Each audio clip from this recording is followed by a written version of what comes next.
Assalamualaikum warahmatullahi wabarakatuh. Selamat datang kembali di channel Story Obeng, storynya orang bengkel.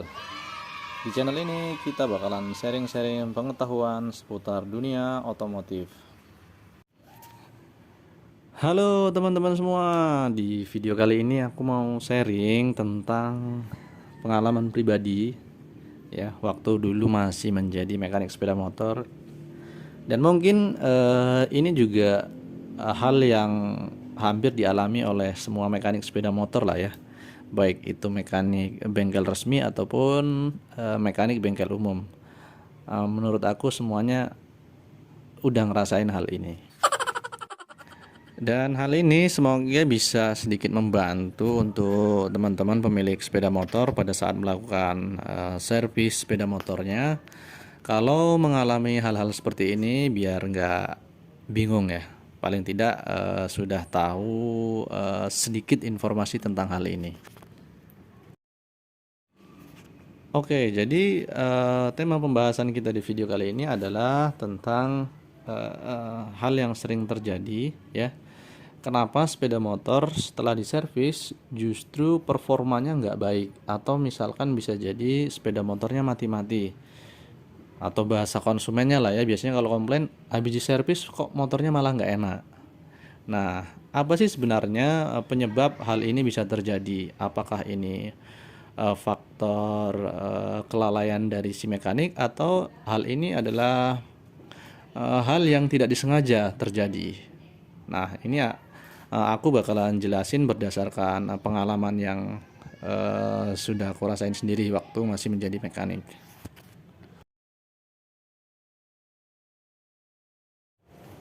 Yang pertama bisa disebabkan karena pemeriksaan dan pembersihan busi dengan cara yang salah.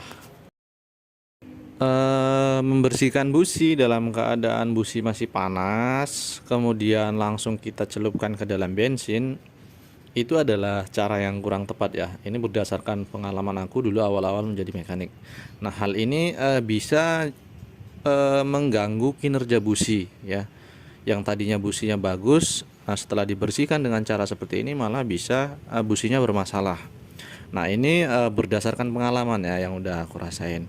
Walaupun secara teori pernah dibantah oleh salah satu inilah ya, orang teknikalnya salah satu merek busi.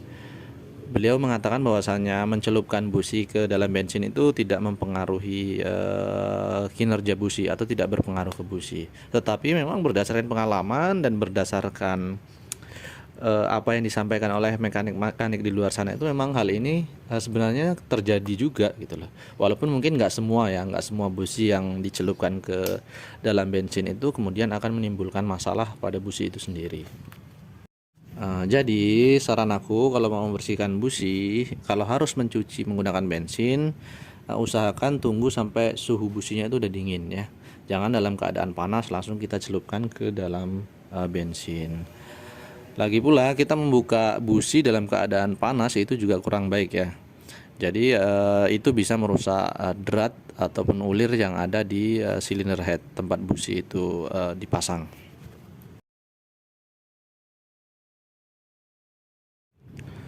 Kemudian yang kedua bisa juga disebabkan karena penyetelan percampuran bahan bakar dan udara yang kurang tepat ya, atau bahasa umumnya nyetel karbunya nggak tepat. Nah, ini juga bisa menyebabkan stasioner atau langsam motornya itu nggak normal ya. Bisa aja sepeda motornya itu mati-mati pada saat putaran rendah.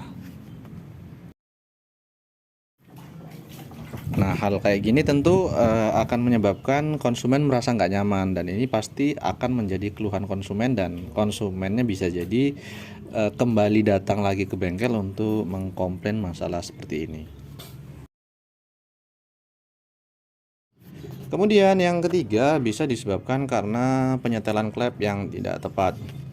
Nah, perlu kita ketahui bahwasanya penyetelan klep yang tidak tepat bila terlalu renggang itu bisa menyebabkan suara mesinnya berisik, tapi kalau terlalu rabat bisa menyebabkan terjadinya kebocoran kompresi. Nah, kalau sudah terjadi kebocoran kompresi, tentu hal ini bisa menyebabkan sepeda motornya hidup tidak normal. atau sepeda motornya mati-mati ya. Itu juga sering sekali dikeluhkan oleh konsumen dan sering kali ini terjadi. Jadi saran aku untuk teman-teman mekanik, biar mendapatkan hasil kerja yang baik dan juga mengurangi komplain konsumen, usahakan kita tetap bekerja menggunakan peralatan sesuai standarnya ya.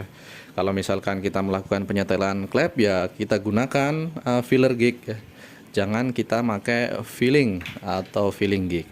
Karena tentu penggunaan alat itu akan mempengaruhi hasil kinerja kita.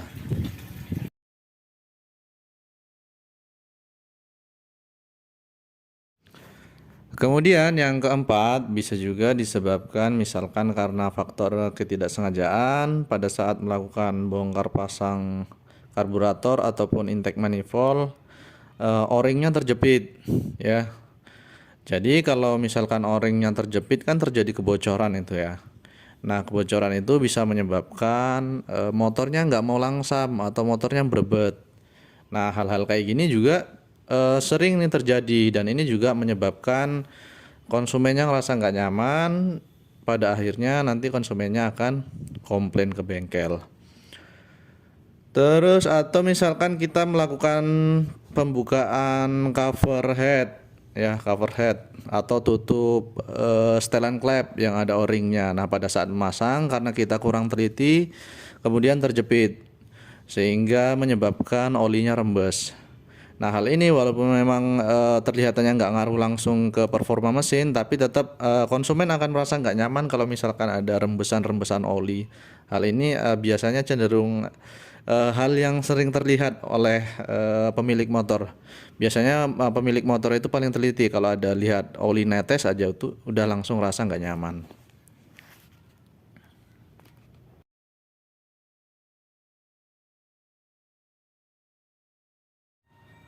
Oke, jadi itu tadi adalah beberapa masalah yang paling sering terjadi atau paling sering dialami baik oleh mekanik ataupun oleh pemilik sepeda motor. Saran aku kalau memang teman-teman mengalami permasalahan ini untuk konsumen atau pemilik sepeda motor, silahkan datang ke bengkel tempat teman-teman semua servis sepeda motornya, sampaikan keluhannya dengan detail ya, dengan jelas, dengan santun agar mekanik yang menanggapi juga dengan senang hati menerima keluhan dari teman-teman pemilik sepeda motor.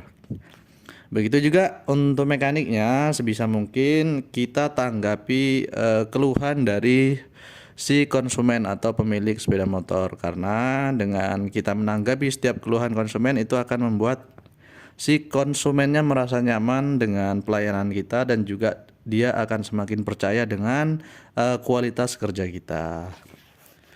Oke, jadi itu saja yang bisa saya sampaikan di kesempatan kali ini. Semoga bermanfaat. Terima kasih. Oke, sekian dulu video kita kali ini. Mohon maaf kalau ada kata-kata yang salah atau ada penjelasan yang kurang tepat. Sampai ketemu di video selanjutnya. Terima kasih. Assalamualaikum warahmatullahi wabarakatuh.